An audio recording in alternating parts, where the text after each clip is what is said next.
Hello বন্ধুরা, WBCS and PSC coaching চ্যানেলে তোমাদের সকলকে ওয়েলকাম জানাচ্ছি। আজকে আমি তোমাদের জন্য তোমাদের যে আপকামিং পিএসসি মিসলেনিয়াস পরীক্ষাটা আসছে সেই পরীক্ষার হিস্ট্রির প্রিভিয়াস ইয়ার সেট 9টা এবং শেষ সেটটা নিয়ে এসেছি। আশা করছি এই সেটগুলো কিন্তু তোমাদের পিএসসি মিসলেনিয়াস সহ সমস্ত রকম পরীক্ষাতে উপকারে আসবে। আর আমার ভিডিওগুলো যদি তোমাদের ভালো লাগে তাহলে ভিডিওটাকে লাইক করো, পারলে চ্যানেলটাকে সাবস্ক্রাইব করে শেয়ার করো, খারাপ লাগলে ডিসলাইক করে কমেন্টে জানিও। তো চলো বন্ধুরা, হিস্ট্রির মিসলেনিয়াস প্রিভিয়াস ইয়ারের শেষ সেটটা শুরু করা যাক আজকের।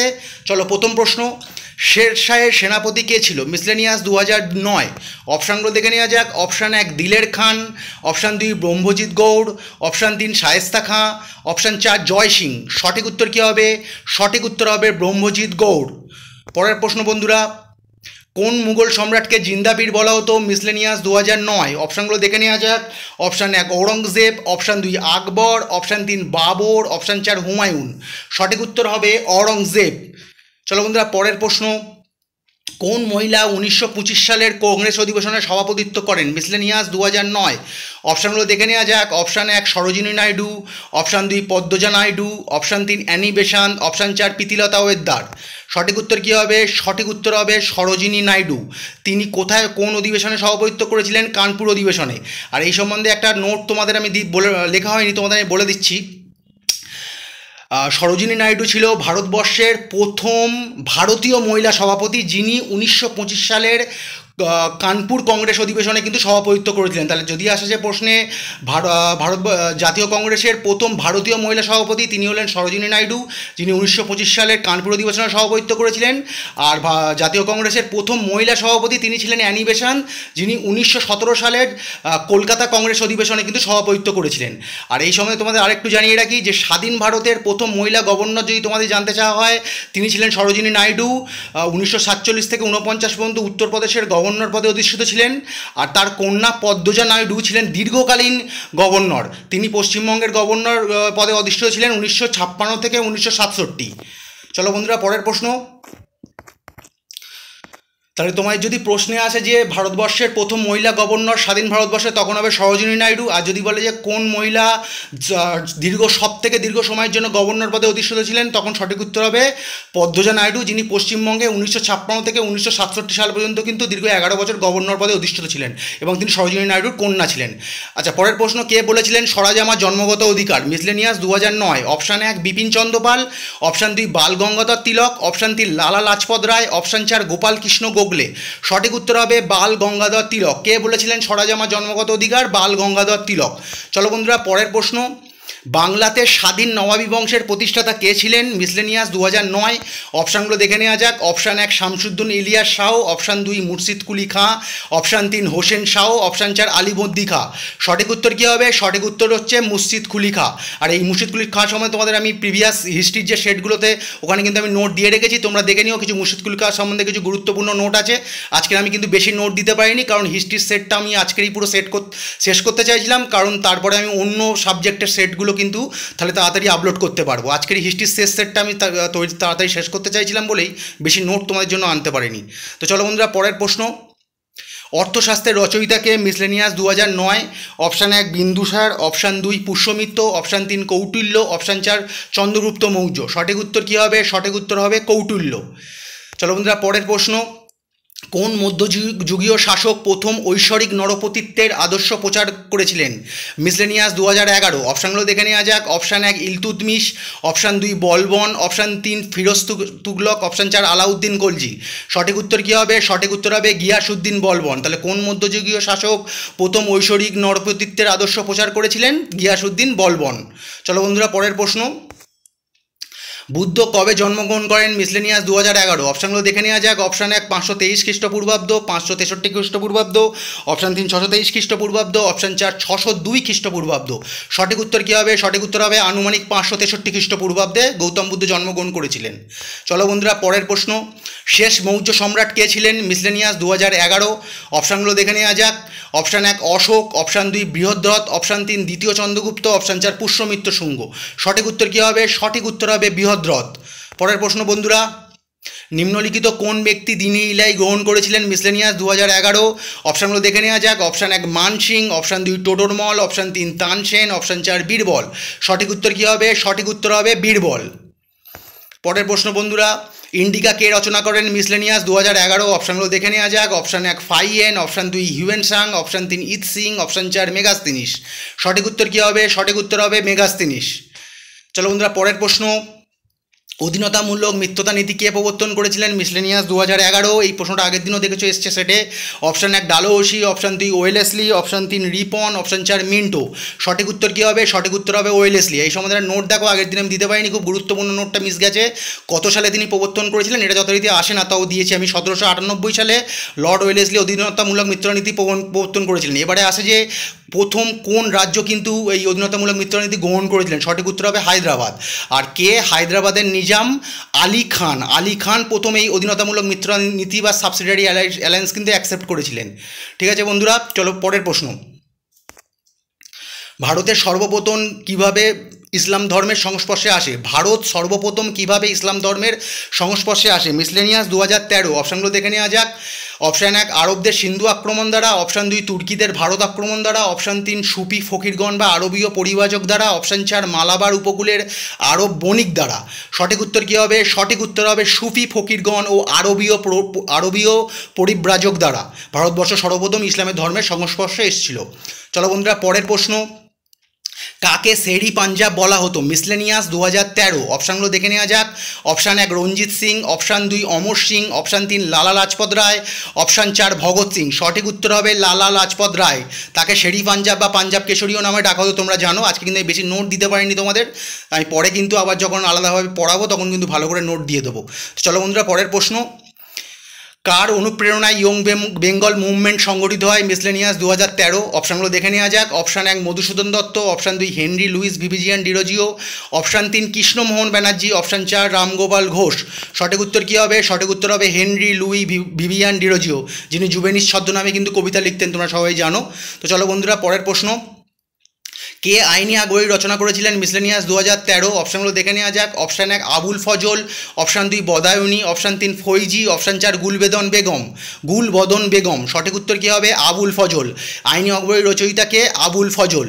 পরের প্রশ্ন বন্ধুরা, কোন সম্রাটকে ভারতের নেপোলিয়ান বলা হয়? এই কোশ্চেনটা কিন্তু আগের দিনও এসছে, মিসলেনিয়াস 2013 প্রশ্ন। এটা কীভাবে রিপিট হচ্ছে বুঝতে পারছো, প্রশ্নগুলো একই প্রশ্ন কিন্তু ঘুরিয়ে ফিরিয়ে কিন্তু দেয়, দেখেছো প্রতি বছর।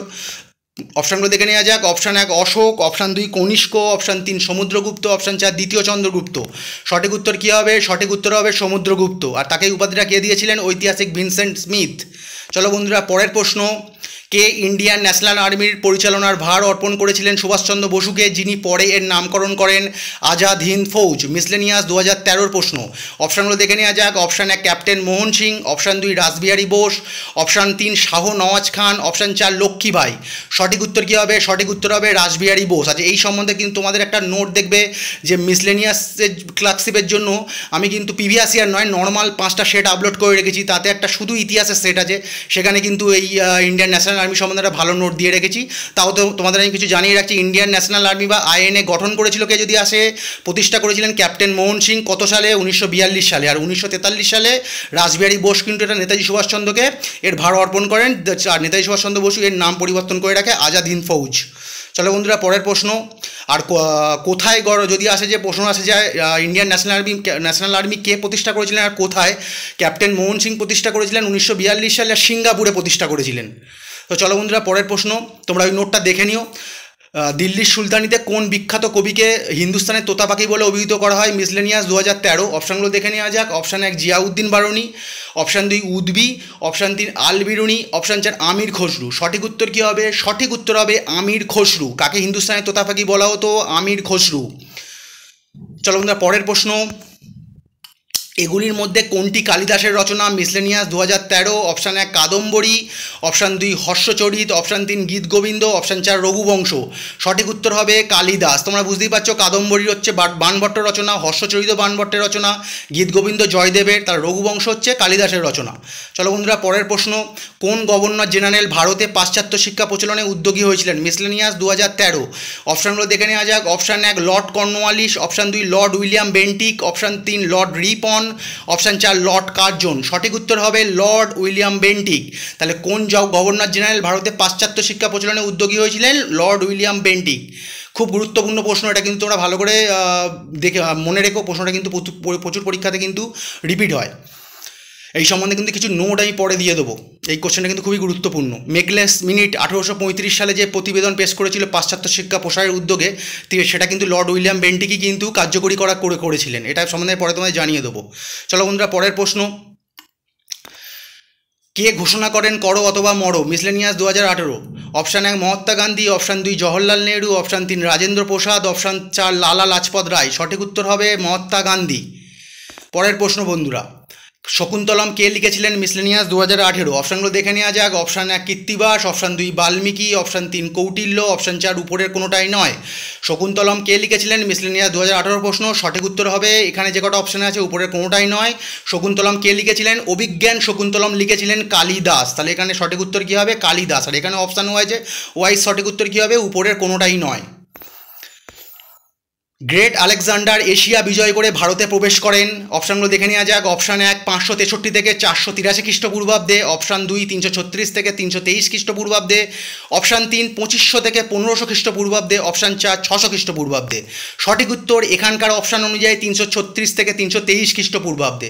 তোমরা সকলেই জানো আলেকজান্ডার যখন ভারতবর্ষে প্রবেশ করেন 326 খ্রিস্টপূর্বাব্দে, যতদূর সময় মনে পড়ছে প্রবেশ করেছিলেন রাজা অম্বি কিন্তু বিনা যুদ্ধে তার বর্ষতা স্বীকার করেছিলেন, কিন্তু পুরু কিন্তু বর্ষতা স্বীকার করেনি। তাই জন্যে বিখ্যাত ঝিলাম বা হিদাসপিসের যুদ্ধ হয়েছিল, তোমরা সকলেই জানো, আলেকজান্ডার আর পুরুর মধ্যে 326 খ্রিস্টপূর্বাব্দে। এখানে অপশান অনুযায়ী অপশান 2টা হবে। চলো বন্ধুরা, পরের প্রশ্ন, পলাশির যুদ্ধ বাঁধে যাদের মধ্যে তারা হলো মিসলেনিয়াস 2018। অপশানগুলো দেখে নেওয়া যাক। অপশান 1 ইস্ট ইন্ডিয়া কোম্পানি ও মির্জাফরের মধ্যে, অপশান 2 ক্লাইভ ও সিরাজের মধ্যে, অপশান 3 বাংলার নবাব ও ফরাসিদের মধ্যে, অপশান 4 মুঘল ও ইংরেজদের মধ্যে। সঠিক উত্তর ক্লাইভ ও সিরাজের মধ্যে। তাহলে রবার্ট ক্লাইভ ও সিরাজউদ্দৌলার মধ্যে কিন্তু পলাশি যুদ্ধ হয়েছিল, তোমরা সকলেই জানো। কত সালে? 1757 সালে। ডেটটাও তোমরা মনে রেখো, 23শে জুন 1757 সালে কিন্তু পলাশির যুদ্ধ হয়েছিল। চলো বন্ধুরা, পরের প্রশ্ন, কোন সালে সুভাষচন্দ্র বসু কংগ্রেসের প্রেসিডেন্ট নির্বাচিত হন? মিসলেনিয়াস 2018। অপশানগুলো দেখে নেওয়া যাক। Option 1 1938, option 2 1933, option 3 1928, option 4 1923। সঠিক উত্তর হবে 1938 সালের হরিপুরা অধিবেশন, যেটা এখন হরিপুরা কোথায় অবস্থিত? গুজরাটে অবস্থিত। তিনি কিন্তু প্রথমবার কংগ্রেসের সভাপতি হিসেবে নির্বাচিত হন। আর সুভাষচন্দ্র বসুই প্রথম নির্বাচিত সভাপতি কংগ্রেসের। 1939 সালে তিনি কিন্তু পট্টবী সীতারামাইয়াকে হারিয়ে ত্রিপুরী অধিবেশন, যেটা মধ্যপ্রদেশে অবস্থিত, ত্রিপুরী অধিবেশনে কিন্তু সভাপতিত্ব করেছিলেন। পরে তিনি অবশ্য পদত্যাগ করেন। রাজেন্দ্র প্রসাদ কিন্তু পরে আবার সভাপতিভাবে নিযুক্ত হয়। পরে আমি এই সম্বন্ধে নোট দিয়ে দেবো তোমাদের। চলো বন্ধুরা, পরের প্রশ্ন, ঋগ্বেদে কোন যুদ্ধের উল্লেখ রয়েছে? মিসলেনিয়াস 2019। অপশানগুলো দেখে নেওয়া যাক। অপশান 1 কুরুক্ষেত্র, অপশান 2 10 রাজার, অপশান 3 100 রাজার, অপশান 4 দেব ও অসুর। সঠিক উত্তর হবে 10 রাজার। ঋগ্বেদে কোন যুদ্ধের উল্লেখ রয়েছে? মিসলেনিয়াস 2019-এর প্রশ্ন। সঠিক উত্তর হবে 10 রাজার। খুব গুরুত্বপূর্ণ প্রশ্ন। পরের প্রশ্ন বন্ধুরা, সিন্ধু সভ্যতার কোন নগরীতে বৃহত্তম শিলালেখ পাওয়া গেছে? মিসলেনিয়াস 2019। অপশানগুলো দেখে নেওয়া যাক। Option 1 Mohenjo-daro, option 2 Harappa, option 3 Kalibangan, option 4 Dholavira. সঠিক উত্তর কী হবে? ধোলাবিরা। 1967-68 সালে জগৎপতি যোশী দ্বারা এটি প্রথম আবিষ্কৃত হয়। তাহলে প্রথম এই ধোলাবিরা কে আবিষ্কার করেছিল? 1967-68 সালে জগৎপতি যোশী। এটা 67 থেকে 68 সালের মধ্যে জগৎপতি যোশী কিন্তু এটা আবিষ্কার করেছিল। আর এই ধোলাবিরা বর্তমানে এটা কোথায় অবস্থিত? গুজরাটে অবস্থিত। আর ধোলাবিরাতেই কিন্তু 3টি পর্বে ধ্বংসাবশেষ পাওয়া গেছে, যেটা আসতে পারে যে সিন্ধু সভ্যতার কোন নগরীতে 3টি পর্বে ধ্বংসাবশেষ পাওয়া গেছে, সে তখন সঠিক উত্তর হবে ধোলাবিরা। আমি নোটগুলো দিতে পারিনি, তার জন্য আমি ক্ষমাপ্রার্থী বন্ধুরা। চলো আমরা পরের প্রশ্ন, ঈশ্বরচন্দ্র বিদ্যাসাগর বেদের কোন অংশ থেকে তার বিধবা বিবাহ আন্দোলনের সমর্থনে যুক্তি লাভ করেছিলেন? মিসলেনিয়াস 2019। অপশানগুলো দেখে নেওয়া যাক। অপশান 1 ঐতরাহ ব্রাহ্মণ, অপশান 2 তৈতরীয় ব্রাহ্মণ, অপশান 3 শতপথ ব্রাহ্মণ, অপশান 4 পরাশর সংহিতা। সঠিক উত্তর হবে পরাশর সংহিতা। ঈশ্বরচন্দ্র বিদ্যাসাগর বেদের কোন অংশ থেকে তার বিধবা বিবাহ আন্দোলনের সমর্থনে যুক্তি লাভ করেছিলেন? পরাশর সংহিতা। চলো বন্ধুরা, পরের প্রশ্ন, কোন মুঘল বাদশার সমাধি অধুনা পাকিস্তানে অবস্থিত? মিসলেনিয়াস 2019। অপশানগুলো দেখে নেওয়া যাক। অপশান 1 হুমায়ুন, অপশান 2 আকবর, অপশান 3 জাহাঙ্গীর, অপশান 4 ঔরঙ্গজেব। সঠিক উত্তর হবে জাহাঙ্গীর। জাহাঙ্গীরের সমাধি কিন্তু পাকিস্তানে অবস্থিত। আর স্পেসিফিক্যালি যদি তোমায় জানতে চাই, তোমার দেওয়া হয়নি, পাকিস্তানের কোথায় অবস্থিত? লাহোরে অবস্থিত। মুঘল বাদশাহ জাহাঙ্গীরের সমাধি কিন্তু পাকিস্তানের লাহোরে অবস্থিত। এটাও কিন্তু আসতে পারে। চলো বন্ধুরা, পরের প্রশ্ন, ভারতের জাতীয় পতাকার চূড়ান্ত রূপ দেন কোন শিল্পী? মিসলেনিয়াস 2019। অপশানগুলো দেখে নেওয়া যাক। অপশান 1 সরোজিনী নাইডু, অপশান 2 আচার্য কৃপালিনী, অপশান 3 পিঙ্গালি ভেঙ্কাইয়া, আর অপশান 4 সর্দার বল্লভভাই পাটেল। সঠিক উত্তর হবে পিঙ্গালি ভেঙ্কাইয়া। পিঙ্গালি ভেঙ্কাইয়া, খুব গুরুত্বপূর্ণ প্রশ্ন। ভারতের জাতীয় পতাকার চূড়ান্ত রূপ দেন কোন শিল্পী? পিঙ্গালি ভেঙ্কাইয়া। চলো বন্ধুরা, পরের প্রশ্ন, বিজয়নগর রাজ্যের রাজধানী কী ছিল? মিসলেনিয়াস 2019। অপশানগুলো দেখে নেওয়া যাক। Option 1 Mysore, option 2 Aihole, option 3 Hampi, option 4 Kanchipuram. সঠিক উত্তর হবে হাম্পি। যেটা কোথায় অবস্থিত এগুলোও কিন্তু জানতে চায়। সবাই জানলো যে বিজয়নগর রাজ্যের রাজধানী হাম্পি পড়ে গেলে, কিন্তু হাম্পিটা কোথায় অবস্থিত? বর্তমানে কর্ণাটকে অবস্থিত। তো চলো বন্ধুরা, আজকের এই পর্যন্ত। মিসলেনিয়াসের সব সেট আমি আপলোড করে দিলাম, সেটগুলো তোমরা ভালো করে দেখে নিও। আশা করছি সেটগুলো কিন্তু পরীক্ষায় তোমাদের খুবই উপকারে আসবে। খুব তাড়াতাড়ি নেক্সট প্রিভিয়াস ইয়ারের শেড নিয়ে আমি হাজির হচ্ছি। ততক্ষণ গুড বাই।